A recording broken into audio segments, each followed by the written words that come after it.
बिस्मिल्लाहिर्रहमानिर्रहीम, अस्सलाम वालेकुम। एमबी न्यूज़ की डिस्ट्रिक्ट बुलेटिन के साथ मैं हूं नुज़हत नूर। बुलेटिन का बाकायदा आगाज कर लेंगे और सबसे पहले खबर शामिल करेंगे टोबा तहसील से मियां जहांजेब की रिपोर्ट के मुताबिक, जहां पर डिप्टी कमिश्नर मोहम्मद नईम सिंधु की जेर सदारत पोलियो मुहिम का जायजा इजलास हुआ है। इजलास में CEO health doctor Qasim Mahmood कमोर समेत महकमा सेहत बहबूद आबादी, लोकल गवर्नमेंट के अफसरान, नुमाइंदा WHO ने शिरकत की।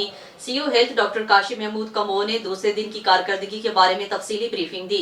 इंसदादी पोलियो मुहिम के दूसरे दिन 1,37,562 बच्चों को पोलियो वैक्सीन के कतरे पिलाए गए। मुहिम के पहले 2 दिन 2,79,000 से ज्यादा बच्चों को वैक्सीन के कतरे पिला दिए गए हैं।